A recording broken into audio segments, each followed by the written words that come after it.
Welcome to another broadcast of Truth Be Told. I'm Tony Sweet, your host, and with me now, your other host, Captain Ron. Today we are honored to have Patrick Conway on the show. He is the founding director of Historical Realist International and president of the publishing company Pragmatic Press. He is a lifelong student of ancient history, both biblically and pagan. He has done field research in Peru and Mexico on the Inca and Mayan civilizations. His primary focus is extensive research on the correlation between historical prophecies of Armageddon and the collapse of the ancient world. Please welcome to Truth Be Told, Patrick Conway. I love doing the applause, even though people think it's cheesy, but I love to see our guest face. he's laughing. All right, well, welcome, Patrick, to Truth Be Told. We appreciate you being here.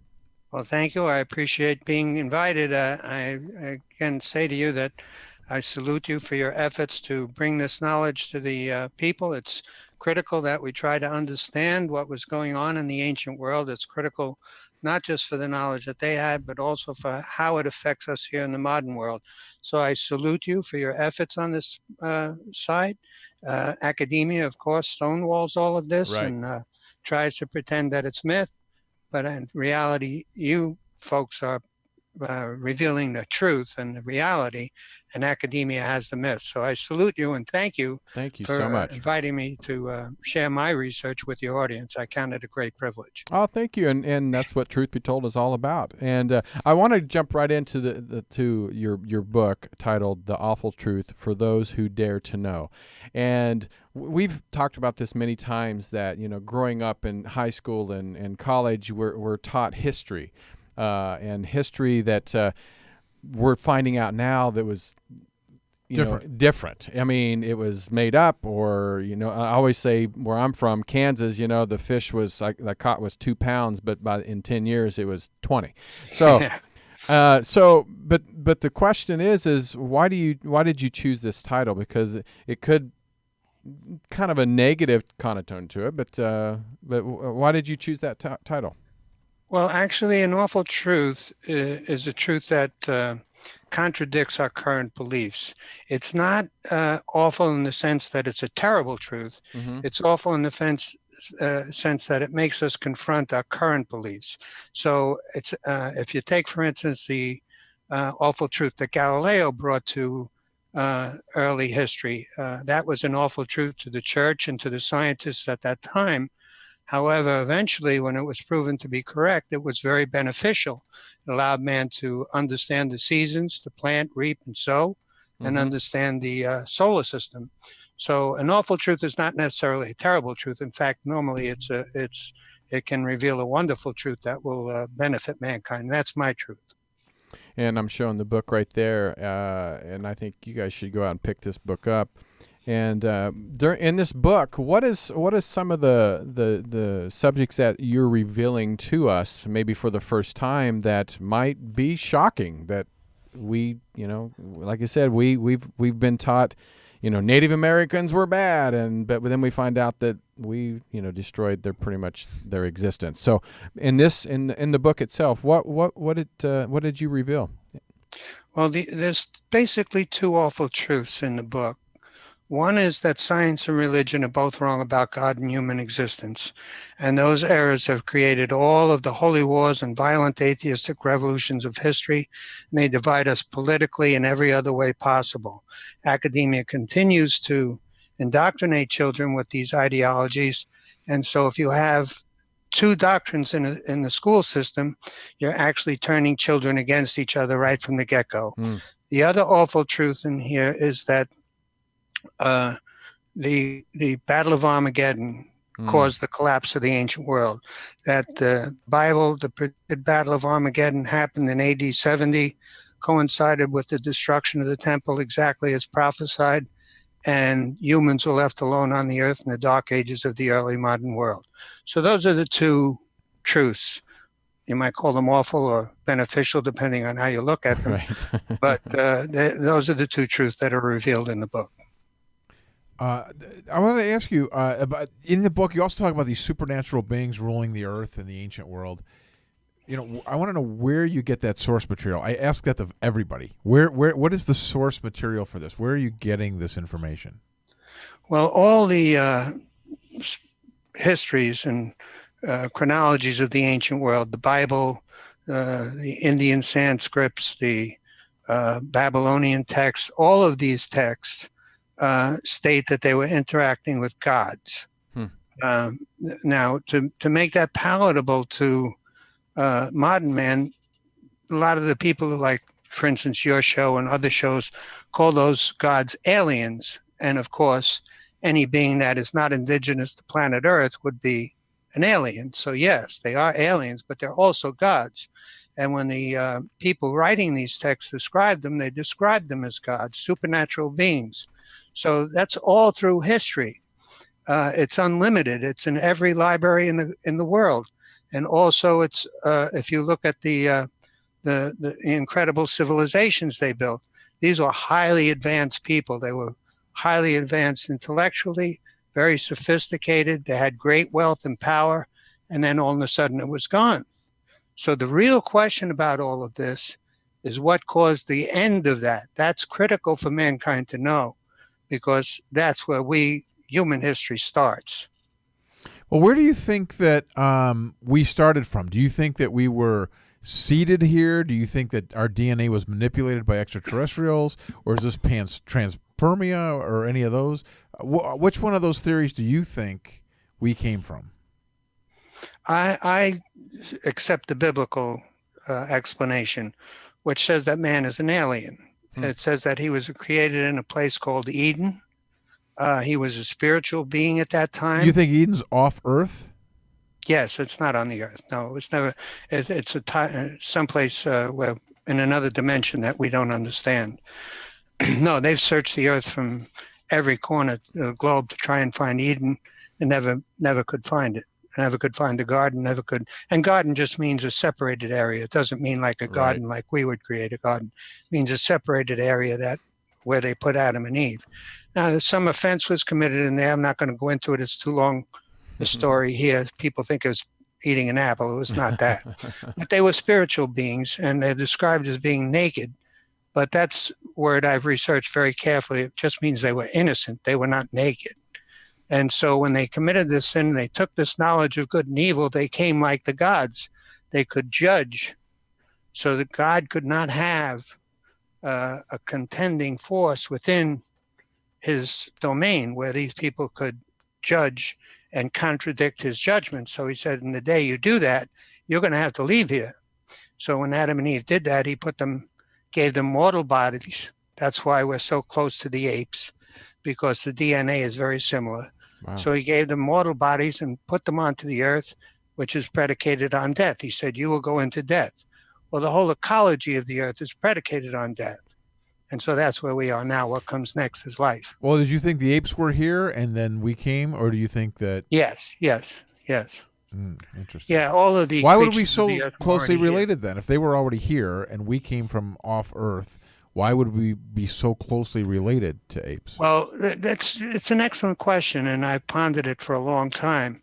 And the only answer I can come up with is that if you're creating a being, you're a creator. You take a model that you already have. Mm-hmm. So the ape was already probably one of the highest levels of creation in terms of his abilities.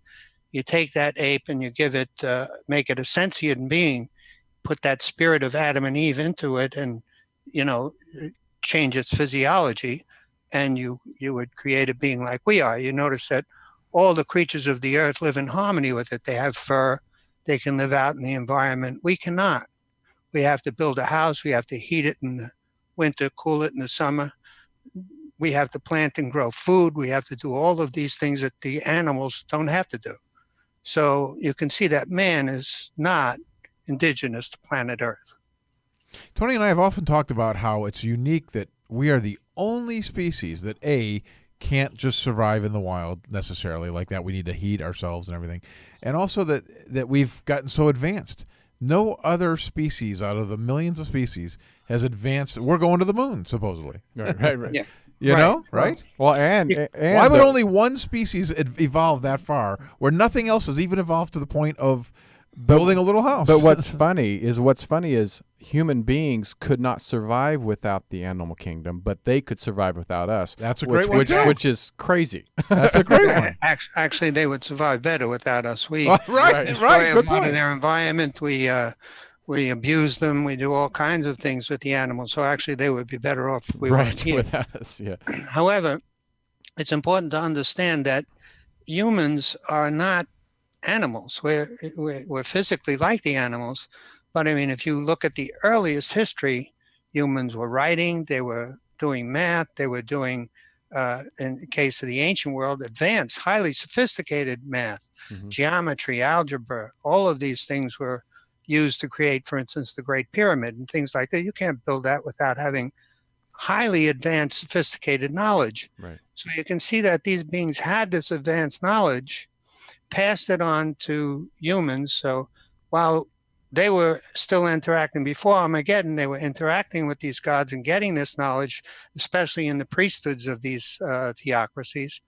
And after those gods were wiped out by the Battle of Armageddon, that knowledge was lost. And the first generation afterwards still had that knowledge, and for a few generations down the line, and then slowly it died off and it was lost, and we lost the connection to get that knowledge from the gods. Well, that's how you're saying. So I was going to ask you, so do you feel that the pyramid building knowledge got lost? You're saying it did get lost through Armageddon? That's already occurred? Yes, Armageddon occurred in AD 70. It was the biblical prophecies predicted that a great battle of the gods would end the world, and the meek would inherit the earth. And we're the meek. My position is that happened in AD 70. When the Messiah went to the temple, his disciples came and took him out because this was one of the most grandiose temples ever created by man. And he showed them all the buildings of this wonderful temple, and he said to them, not one stone will be left here upon another. And they were shocked because this was the center of their civilization. So they asked him, when will these things be? What would be the sign of thy coming and the end of the world? And from then he goes on in Matthew 24 and describes a great battle of the gods that would end all this, that the temple would go down, the city of Jerusalem would be left desolate, and all the Jews would be scattered throughout the world. That happened. Right. It happened. Right. Now, a lot of the religions say it's going to happen again. I see no evidence of that. So this is interesting. He's the only one that's ever had this. Right, which viewpoint. actually it makes sense. I mean, because if you think about when you say Armageddon, we always predict the future of how that's going to happen, and it's true that it really has happened. If you think of it like you just said, that's pretty crazy. Well, it's very dangerous not to understand that it already happened, because people who think it's a future event want to bring it on. You see people out there trying to bring on Armageddon. Right. Because they think the prophecies haven't been fulfilled yet, and that if they can create this Armageddon, either with nuclear, biological, or chemical weapons, the Messiah will come, or the Mifti, or whatever they want to call him. But there was only one Messiah, and he's come and gone.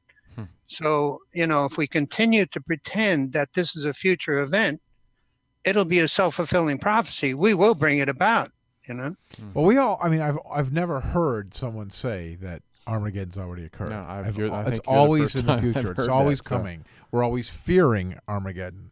Right. That's There's nothing to fear. It already happened. And the wonderful thing about it is that he wiped out all the evil forces who ruled the ancient world. Some of them were very vicious.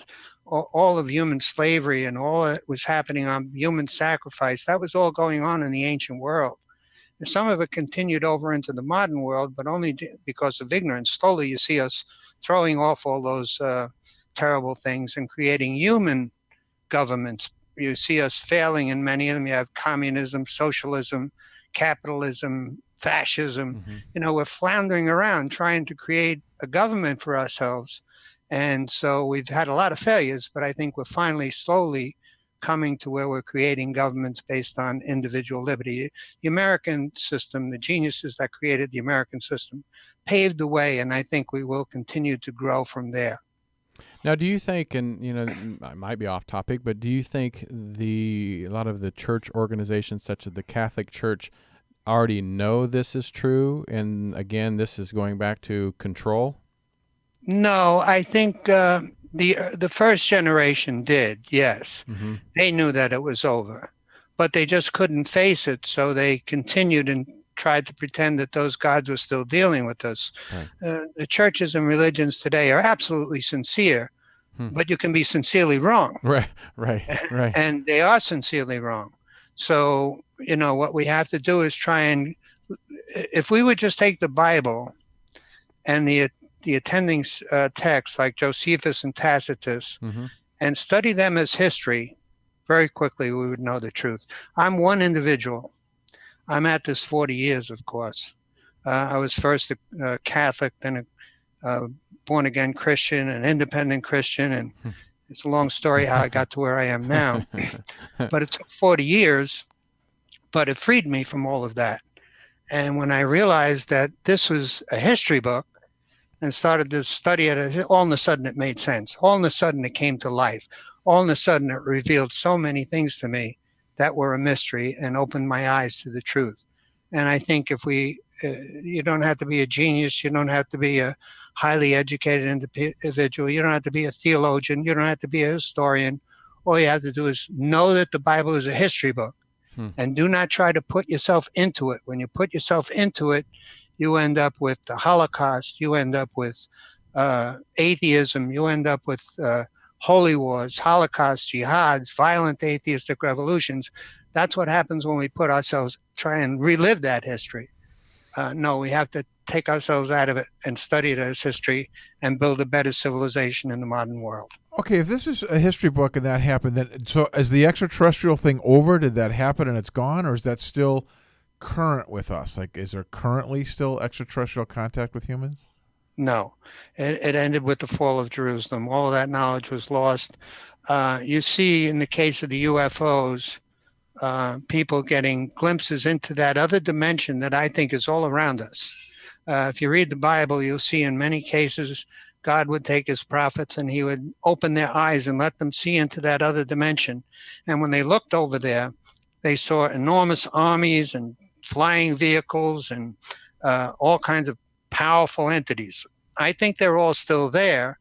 We just don't see them because we have not been allowed to see them. But his prophets were allowed to see them. And at the fall of Jerusalem, both Josephus and Tacitus recorded that these armies were in the clouds above the city in what they called chariots, which would be flying vehicles. That would be a vehicle to them. Mm-hmm. And that they were all over the surrounding the cities right before the fall of Jerusalem. So, yes, I think they're still there. And once in a while, we get a glimpse into them.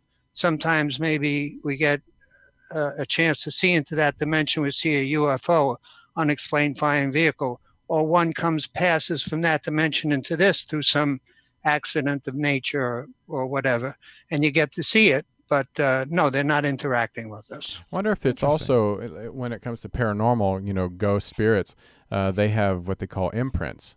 That there's still ghosts or imprints of a person doesn't mean that they're visiting from the other side, but we're just getting an imprint from the other side. So that might be similar to what UFO is. It's almost like an imprint. It's possible. It's like I say, these are just my opinions. Mm-hmm. I'm just one man. Right. The problem for me is, I have only myself to do research. My son helps me once in a while and a few other people. But, this should be done in academia. They have the resources, they have the ability, they have the power. They could do this and solve this in a matter of no time. This is a great topic. Let's just talk about this for a second. Right before we went on, we mentioned this, that in academia, they don't cover these topics, which we feel should be the whole point of academia, should be discovering what happened in the past. Where are we now? Where are we headed? And it seems like this is just completely dismissed, isn't it, from the academic world? Yes, because what happened was, in the Dark Ages, you had the theocracies. The church was very powerful, for instance, the early Christian church. And it was repressing knowledge. It was doing a lot of violent things. And so there was a backlash against that. and scientists started to rebel against the church. And you had they were all church scientists. Even Galileo was a church scientist. And they started to rebel against the church and form this new what they call empirical science based on atheism, because they wanted to get away from the church. They wanted to get out from under the domination of the church and be able to think for themselves. So they created atheism, which then eliminated the Bible, and they lost the ability to use that as a text, which was disastrous, okay? Because that's a very, very important part of the history. So then you had now science on one side, theology on the other, and they never even speak to each other, never mind debate. They don't even speak to each other. Even today, that's how it is. Mm-hmm. Yeah, and so, well, that's what's happened. Now, It's gotten worse and worse as we come out of the Dark Ages and into the Renaissance. It only intensified. So the problem is that there was a divorce between science and basically religion and the Bible, and that left us with holy wars, holocausts, jihads, violent atheistic revolutions. Right. Never the twain shall meet. And so there's no research. The church is looking at the Bible as a religious book.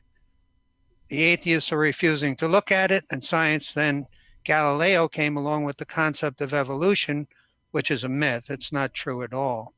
And so they based everything on that. So you have children from grade school on being divided between either they're taught from, say, birth or baptism till 6 years old that they can communicate with God, and then they go into public school, and a few years later someone comes along and says, well, look, that's all BS. You're actually an evolved ape, and we're going to make you an intellectual. Ignore your parents, don't listen to them, listen to us. This is an extremely destructive system. Oh, yeah. So the children then reject their parents, reject the Bible, reject history, reject everything, and they have nothing to guide themselves by. I've never heard anyone be against theocracy. Like, that seemed like it was such a bad thing in our history when priests were running things and running governments and churches were in charge. It always is painted as such a good thing to get away from that. Absolutely. It certainly is. What we have to do is stop pretending that the Bible is a religious book. It's not. It's a history book. It's not an ongoing revelation. It's a history book. And if we study it as that, it's going to give man inner and universal peace. It's not going to dominate him and force him to do things, get him to go to church, get him to give his money, get him to, fast, do this, do that, do that. No, you're going to make your own life and decide. For instance, people say to me, well, you're somewhat judgmental. I said, no, I'm judgmental about myself. I use the Bible to judge me. I don't use the Bible to judge anybody else. Oh, that's their business. That's the world I want to live in.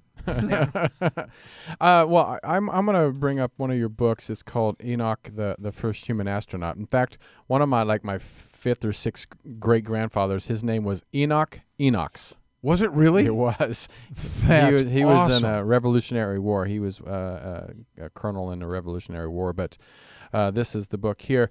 It says the first human astronaut. So could you explain how, an alien god, extraterrestrial, Earthlings, how this was the first human astronaut? Well, I haven't written this book yet. I've only just drafted it. But we'll give them a teaser then.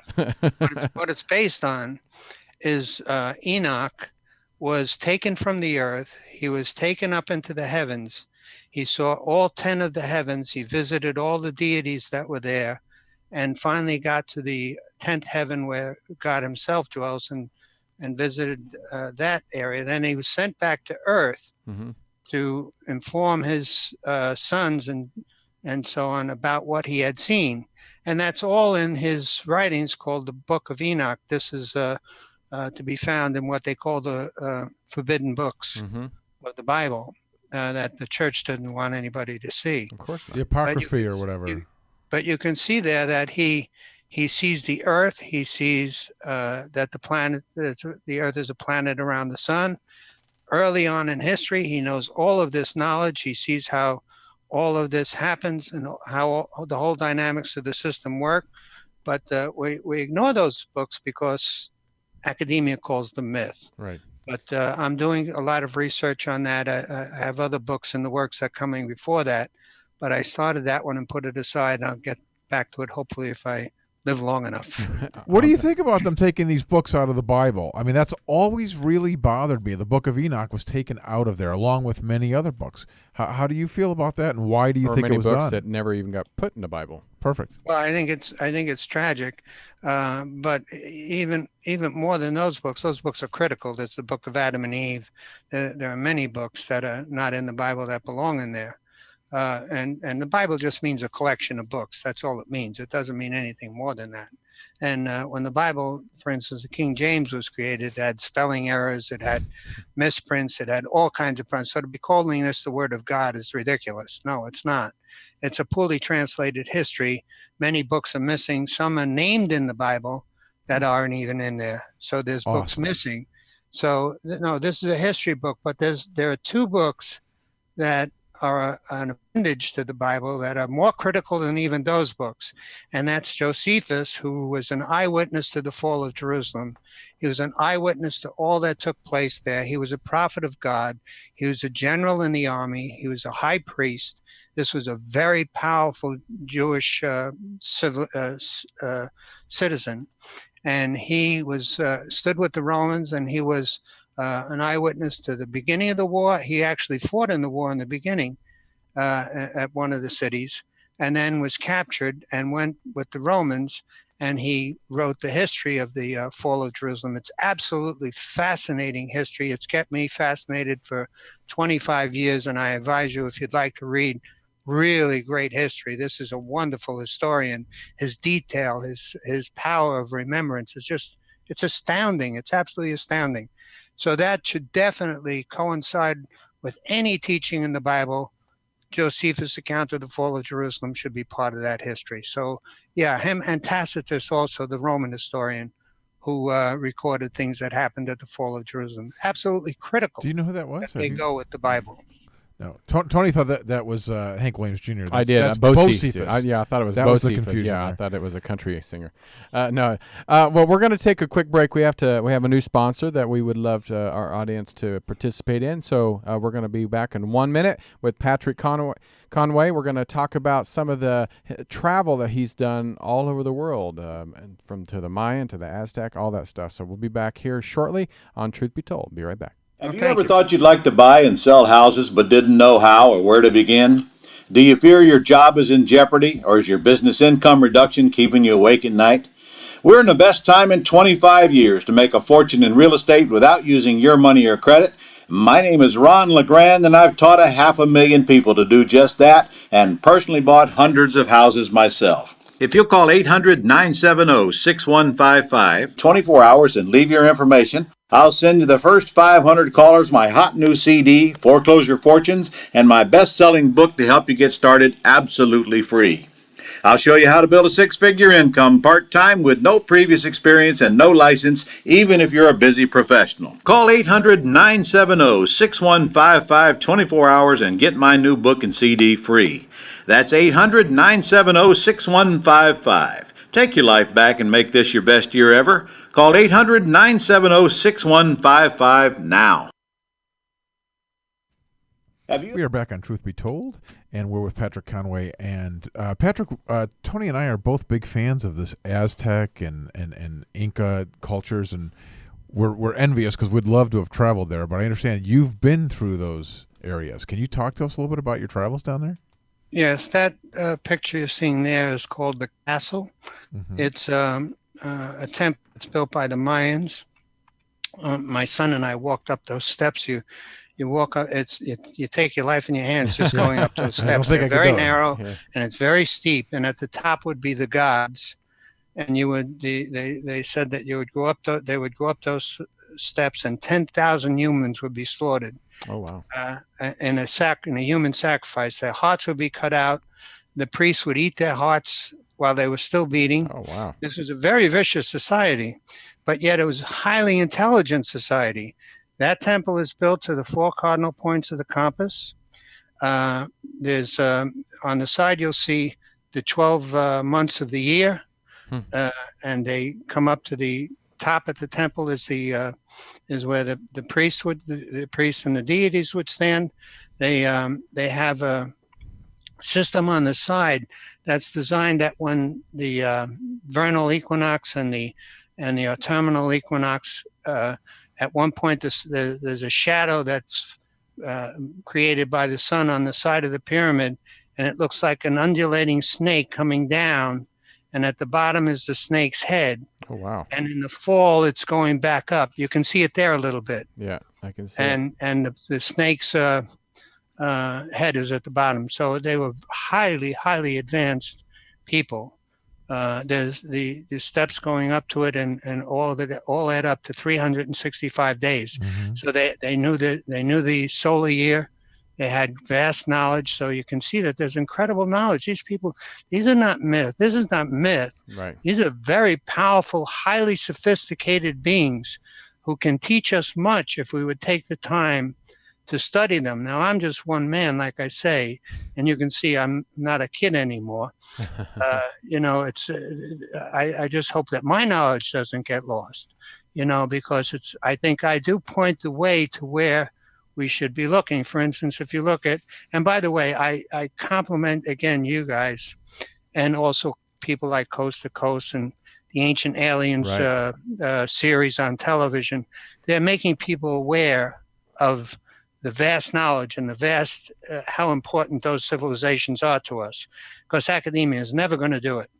So I compliment you for that. Thank you, sir. And Appreciate I hope that at some point, what you see most people doing, here's a mistake I think I'd like to pass on to you, something I figured out along the way, is that most people are so busy looking at the detail and how the Great Pyramid was built, how many stones, does it reflect the solar system, how wide is it, how tall is it, what's the meaning of the passageways and so on, the Queen's Chamber, the King's Chamber. These are important things, but they pale when compared to what caused the demise of that world. You look on every continent of the globe, you have these civilizations, and then all of a sudden they're gone. Right. All the knowledge is lost. All the power is gone. The wealth. I went down to Peru and studied the Incas. Now, I'm an old man. I don't know if I'll remember the figures correctly, but when the Spanish conquistadors went in there, they were after the gold, of course. Right. So the Incas had incredible statues. They had all kinds of artifacts and solid gold. Some is, a young child, a teenage child, and solid gold. And so when they captured Atahualpa, they took him into a large room and they threatened him. They had already gathered a lot of gold already and silver and artifacts and melted it down and were shipping it back to Spain. And they said to him, we'll let you free if you give us the rest of the gold.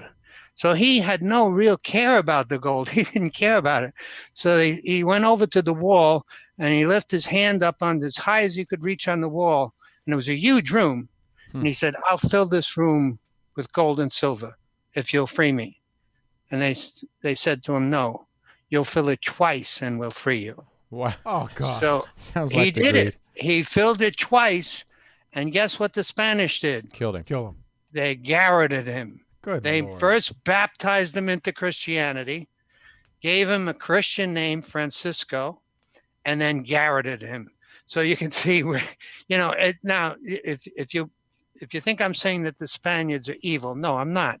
What I'm saying, these things we do in ignorance, it's such ignorance to take these wonderful artifacts, some of them we still have, very few, but and melt them down. And you see these Muslims destroying statues. Now they want to destroy the Confederate statues. I mean, it's absolute insanity. Mm-hmm. You know what I mean? Come on, this is our history. We have to learn from it, not destroy it. So, Yeah, but the I critical agree with history you on is the that. history of the ancient world. All the Mayan codexes got destroyed and Yeah. stuff. There's so Yep. few of those. If we had all those, can you imagine how much more we'd know about them? I mean, it's Well, actually, they only have they're only able to interpret some of those codexes. They can't interpret all, and they only just recently were able to interpret any of them. Mm-hmm. And the only reason we can interpret the Egyptian hieroglyphics is because of the Rosetta Stone, which had a translation from Egyptian to Greek. But it was only a small translation. It doesn't carry, for instance, let's say you were to find 10,000 years from now a small letter with some of the writing from this civilization on it. Well, that's a vast difference from being able to communicate with those beings in that language and understand all the nuance. No, we're never going to be able to do that. First of all, the knowledge is way above humanity. These were people dealing with deities, with very powerful beings that we have no knowledge of. But we could get a lot more knowledge of it if we would just stop pretending that it's myth and start to study it as history. That would take us a long way down the road right there, including the Bible and Josephus and Tacitus.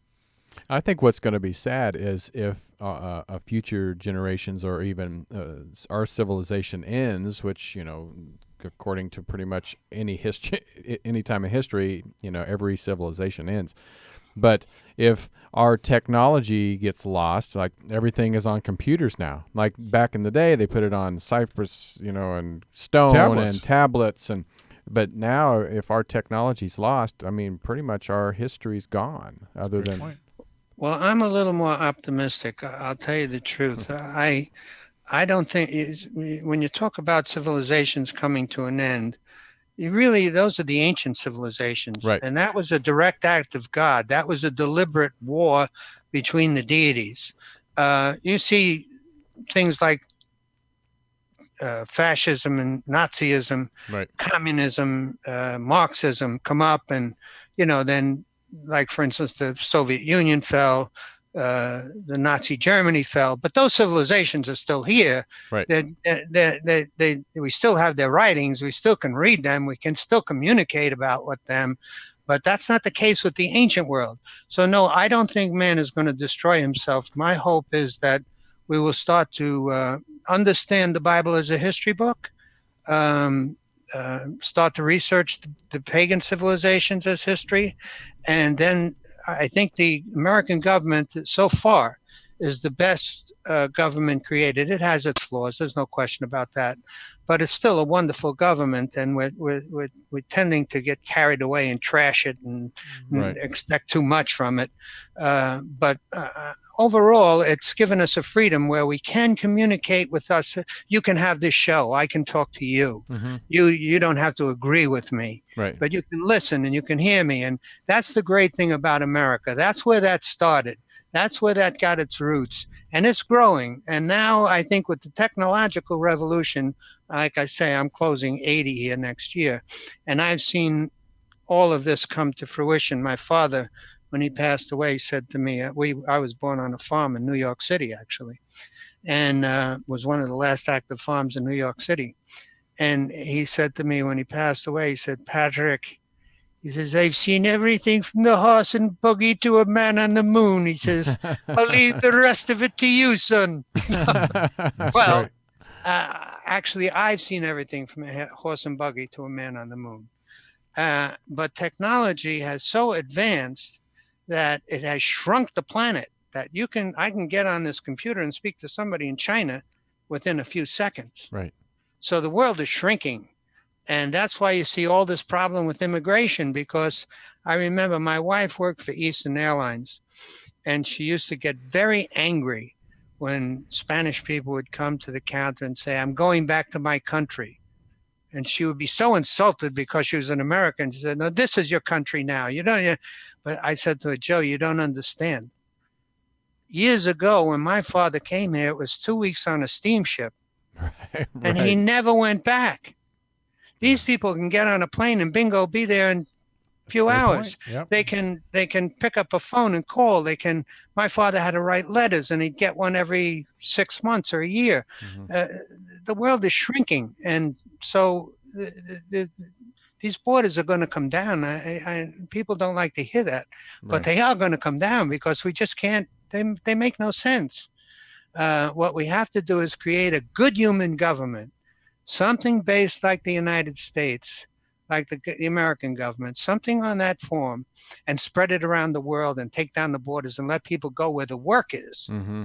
and let them make a living, and we'll all be better off. And less I divided. think that's our future. And I want to ask this because it seems like the more we become more advanced with technology, our educational system keeps getting worse. And on your website, there is a link. It says teachers are the most dangerous people on earth. Why do you think teachers are dangerous? And why do you feel? And this could be a little conspiracy theory, but why do you feel like our education, which should be the most important of giving people knowledge, it keeps getting worse and worse?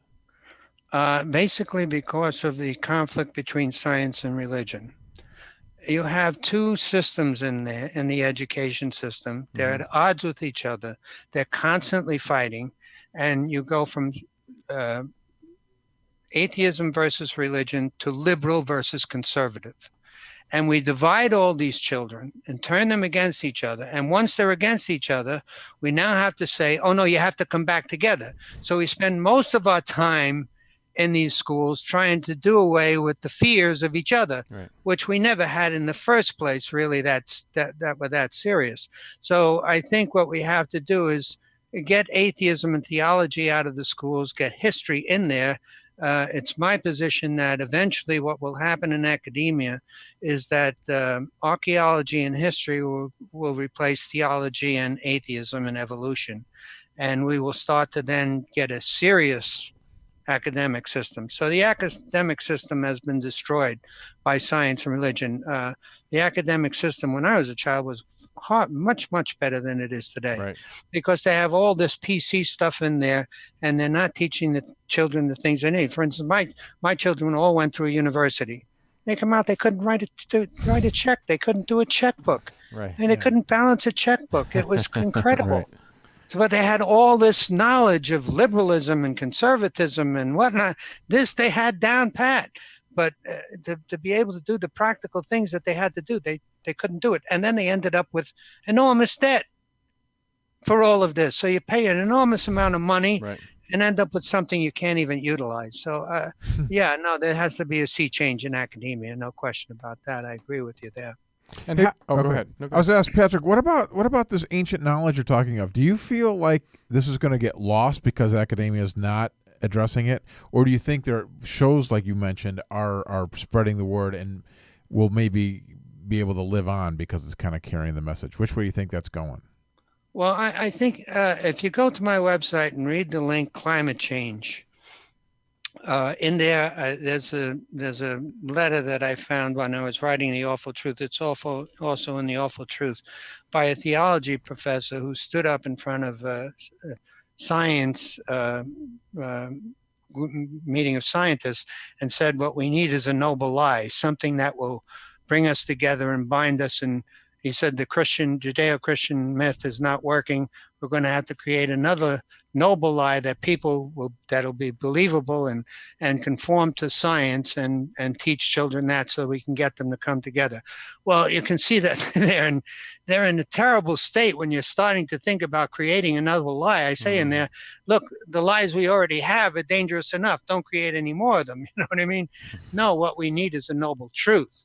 And to get that truth, we're going to have to use archaeology and history. Right. And yes, people like your show, Truth Be Told, Coast to Coast, Ancient Alien series, these people are forcing academia in a way to confront some of this. They can't hide for too much longer because technology is putting it right in front of everybody. So no, I don't think it's going to be lost. I think actually we're going to eventually, academia is going to be forced to acquiesce at some point. Because when you're saying the Bible is a history book, how does people like ourselves, or because we're not parents, so we don't have children, but how do we start getting people to the knowledge that this is a history book, not a religious book? because that's what the religious foundations and churches all around the world are going to, really going to come Resist back, that, yeah. resist it. How do we break that barrier? How do we approach it? If I had the answer to that, You would I would the be million so dollar happy question? because I try all the time to reach out to these people. I've been stonewalled by both atheism and theology. I've gone to Jewish theological seminaries. I've gone to Christian seminaries. I've gone to scientists. I've debated them. Most of them have never read Darwin, never mind anything else, yet they espouse evolution like it's a truth. Well, it's not. Dr. Michael Denton wrote a book called Evolution, a Theory in Crisis. And I'll just give you one line from that book. Sure. It's incredible. He says that evolution is the greatest cosmogenic myth of the 20th century, and it is. And it's imposed on every child in elementary school. So if you look, there's a chapter in the book called Paradigm Lock, Educated Ignorance, and the Amoral Majority. When you have these paradigms that are locked, atheism and theology, and then you have them educating people with ignorance, okay? And so you come out the other end with ignorance, and then they have nothing to guide their morals. So you have not a moral majority, but an amoral majority, Right. okay? And so, yeah, teachers are very dangerous if they're teaching flawed ideologies. Excuse me. And on the website, I say, the second most dangerous people in the world are those who have been indoctrinated by science and religion and given the power to wage war. But the most dangerous are the teachers themselves. Wow. Well, we have about 3.5 minutes left. In those 3.5 minutes, I would love for you to talk to our audience. Do you have anything upcoming where, like, you have any conferences or events where you're going to be speaking at? Because we want people to come see you. No, I appreciate that once in a while some folks call me and ask me to do a show like you do, and I appreciate it very much, the chance to share my research with the audience. And I hope you'll, as a matter of fact, I will send you copies of the book. I will do love that it. Oh, that's because I awesome. want you to have that knowledge. Please. And I have another book coming out on the fall of Jerusalem called Eyewitness. It's a trilogy. It starts out with the fall of Jerusalem. It's like Star Wars. It's done in reverse order and goes back to all the way back to the founding of Jerusalem, the Jews. And it includes the Antichrist and all of those characters. And I just name them and describe them and prove who they were biblically and historically. And history was one of my minors, and I love history just because, and I agree with, especially like what's going on now in America with pulling down historical sites. The even though we may not agree with the Confederate and the Southern beliefs. I'm from Kansas. I just believe that we should have history preserved, good or bad, so we can keep it there so we can learn from it. All the more to more. Sure. Yeah. I agree. And in terms of the history of America, which is wonderful history, I mean, Yes. The Civil War, you think of these noble people fighting to end slavery. Well, slavery is not a human invention. It was Right. all beings in the ancient world were slaves, except for the hierarchy. So slavery was a natural part of the economic system of the ancient world. It was natural. Only when you come into the modern world and you see humans starting to rise, you see them starting to throw these systems off. You see it with the Magna Carta in England, and you see these Western civilizations being the first to throw off slavery and free the slaves. And in the United States, we actually fought a civil war to end it. So have faith in man. Humans are a wonderful, noble creature, God's most noble creature. And he will eventually find his moral bearings and create a moral society. You see it beginning in the founding of the American government. These were very, very wonderful men who believed in God, not religion. Right. They believed in God. And so that motivated them to create this wonderful government. And they put in there a freedom of religion, not so that everybody could have a religion, but so that we would debate religion and reach a conclusion. And instead, what we're doing is having no discussion with each other. And this is you go into a pub and they'll tell you things you don't talk about are God, religion, and politics. Right. But these are critical things that we have to talk about. Right. I agree. So, Well, I love his optimism too. Oh, and I love it, and Yeah. I think it's it's refreshing, and I always take great pride in my family. Like I said, with my 7th great grandfather was Richard Stockton, who was one of the signers of the Declaration of Independence. wow, And how wonderful. Yeah, and I take great pride that every one of my family members in one of my branches have fought in every war from the Civil or from the Revolutionary War forward. So, I take great pride in America. So I think You should. Yeah, And it's a testimony to the human spirit. America Yes. itself yes, is a testimony to the human spirit. And we're getting better and better all the time. Don't let all the negativity scare you off. right. Have faith in man. God gave him the earth, and God is no man's fool, okay? Right. He didn't put us here to destroy it. He doesn't Right. think we're going to destroy it, and we won't. Well, you're a blessing, and we can't wait to have you back. You have so much more to talk about with us. I know when you get some more of these books released, please come back and visit us. Anytime. I'll always be happy to talk with you, and thank you so much for the invitation. Go to, this is Patrick Conway. Go to his website, realist.com. That's REALISTS .com for the people on podcast, but right below his picture right there. And please go to our YouTube channel, subscribe, leave a comment. Tell us how great Patrick is. We'd love to hear from you guys. And go to our website, truthbetoldwebtv.com. But until next time, I'm Tony Sweet. This is Captain Ron, and we have Patrick here. So please, Thank you, please, guys. please come back Thanks, and see us. Patrick. We All right, appreciate it. Next time on Truth Be Told. Bye.